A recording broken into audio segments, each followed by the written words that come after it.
Apa tanggapan Bu Debbie mengenai Beckham dari sisi naturopati? Gabu kalau bintitan mata nggak sembuh-sembuh, kenapa ya? Padahal sudah diberi salep mata usia anak 13 tahun dengan gula darah 128. Ritonga, menghilangkan grinding teeth. Hampir tiap malam, anak cewek 10 tahun udah ngobrol katanya nggak stres. Bu Deb, untuk gastritis lebih baik konsumsi Sleeply M yang bubuk atau yang kapsul, Bu?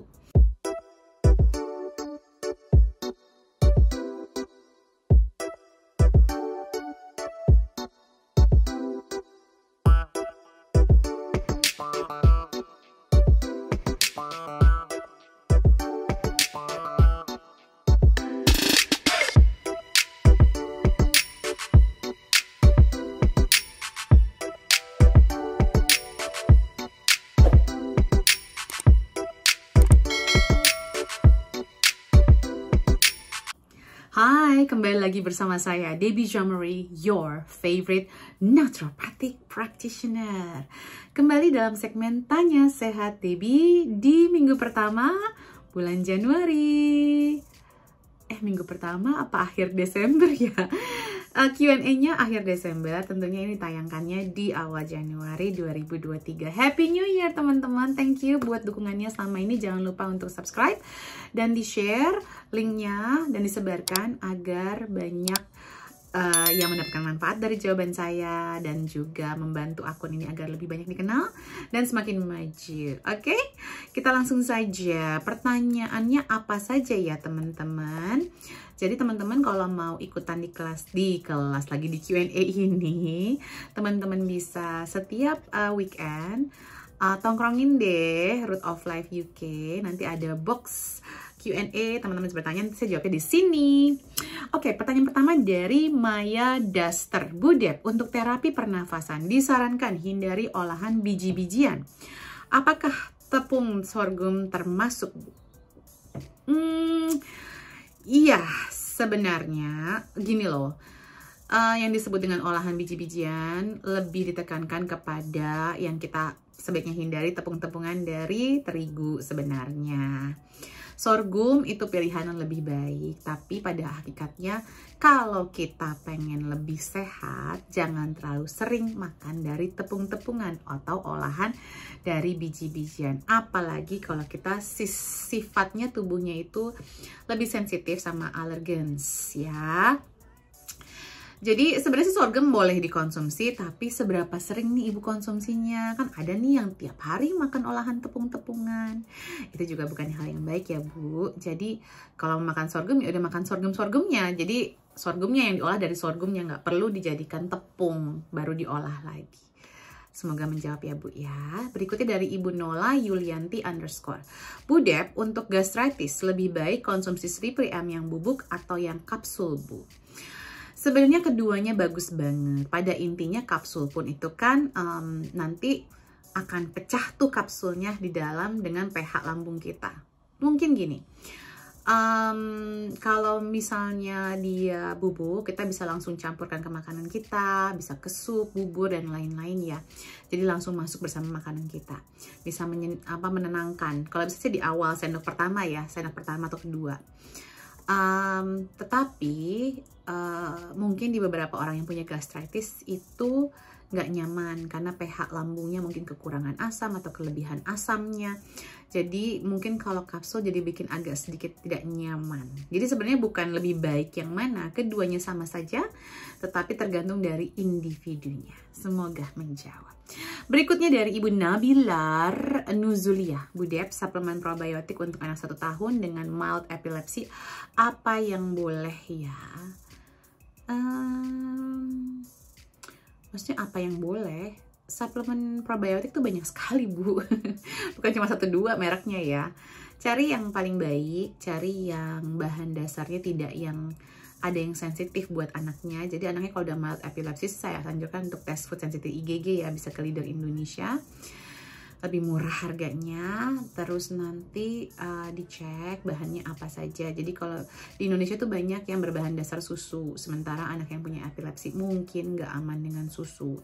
Jadi jangan cari yang banyak di Indonesia, yang lokal gah gitu ya. Bukan masalah saya mau mempromosikan yang import ya, tapi kalau yang import itu ada banyak yang tidak mengandung dari susu.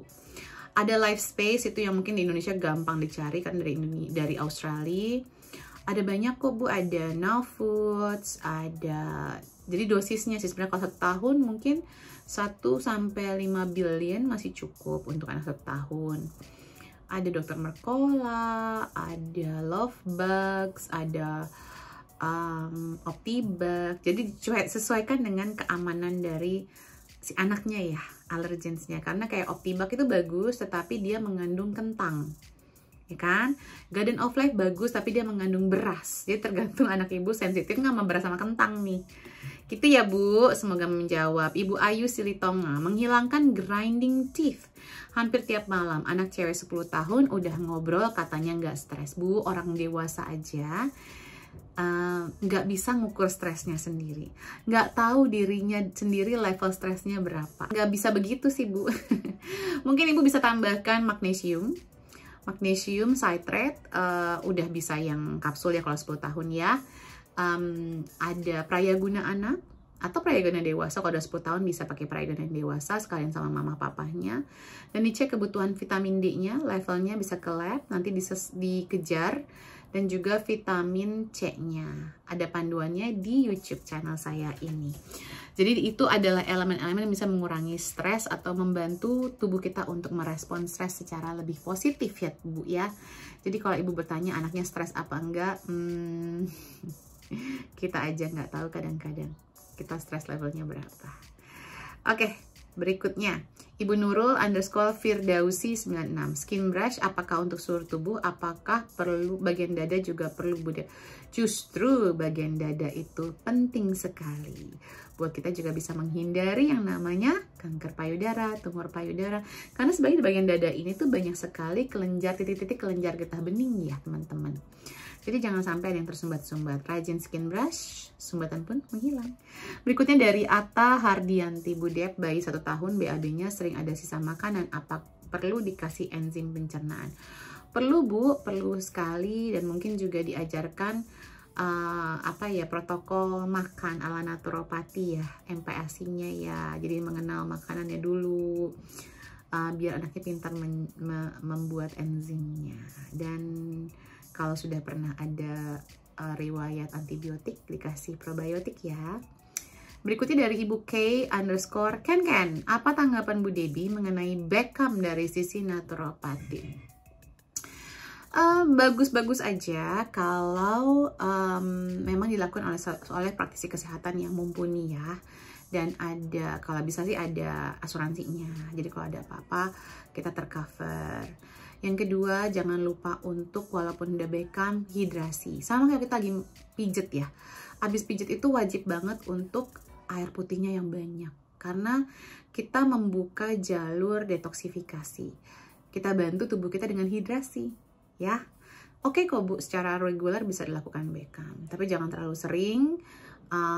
Maksudnya mungkin ya 3 bulan sekali, 6 bulan sekali, it's good. Kalau bisa dilakukan, tapi ingat tadi air putihnya. Berikutnya dari Alfa Tisaga. Oh ya, tadi untuk Beckham pastikan pokoknya tempat yang bersih, yang baik ya, karena itu ada higienis juga ya, ada level higienitas yang wajib banget dijaga. Berikutnya dari Alfa Tisaga, Bu, kalau bintitan mata nggak sembuh-sembuh, kenapa ya? Padahal sudah diberi salep mata usia anak 13 tahun dengan gula darah 128. Nah, salep matanya apa? Kalau saya sih nggak pakai salep-salepan ya. Jangan-jangan nanti salep itu kan cuma menghilangkan gejalanya atau menurunkan gejalanya. Yang sebenarnya terjadi adalah imun sistem tubuh anaknya nih yang tidak optimal. Apalagi dengan gula darahnya di atas normal nih. Tinggi loh itu buat anak umur 13 tahun. Ingat, kalau orang gula darahnya sudah tinggi, vitamin C-nya juga gampang hilang, pasti rendah. Vitamin C rendah, zinc-nya pasti rendah, dan juga imun sistemnya pasti rendah. Dirubah pola makannya ya Bu, itu yang paling penting banget. Jalankan protokol anti-inflamasi ya, pola makan anti radang, perbanyak kurangi karbohidrat olahan dan gula-gulaan, minuman manis untuk menurunkan kadar gula darahnya, banyakin sayuran, protein yang sehat, olahraga. Dan itu kalau saya sih jangan pakai salep, kalau saya pakai kolloidal silver aja ya. Oke, berikutnya dari QCow_husky. Baru mulai menambahkan jus sayur plus buah untuk sehari-hari. Berat badan malah bertambah. Kenapa ya? Nah, kalau menambahkan kan berarti makanan yang biasanya nggak berubah. Coba dicek dulu makanan yang biasanya seperti apa. Dan sebenarnya kalau saya sih menambahkan sayur ya, bukan menambahkan buah. Buah itu cenderung kadang malah fruktosa yang berlebihan. Buah itu kita cuma butuh 160 gram sehari. 160 gram sehari itu paling cuma 1 apel. Mangga cuma setengah mungkin. Gak banyak loh 160 gram itu ya. Dan kalau misalnya kita mau belajar untuk makan sayur lebih banyak, mau bikin smoothies, nah itu boleh dicampurkan ke smoothiesnya untuk membantu supaya kita bisa makan sayur lebih banyak. Tetapi bukan berarti kita menambahkan sayur dan buah. Nah, kita nggak tahu nih buahnya berapa banyak yang ditambahkan. Sebelumnya udah makan buah atau belum? Gitu ya. Jadi banyak hal sih berat badan. Tadi aku baru ngobrol ada live sama Panda Super. Itu kita ngebahas soal metabolisme, kita ngebahas soal banyak faktor ya. Kemungkinan ada hormonal juga. Nih saya nggak tahu, bisa beragam ini ya. Sudah cek HbA1c-nya belum? Gula darahnya sudah cek belum? Karena banyak faktor yang bisa mempengaruhi kenapa kita susah menurunkan berat badan. Oke, that's it. Sudah selesai pertanyaannya minggu ini. Semoga bermanfaat. Jangan lupa untuk di like, di subscribe, dan di share paling penting. Dan terima kasih sudah mendukung akun ini. Take care, salam sehat selalu. Bye.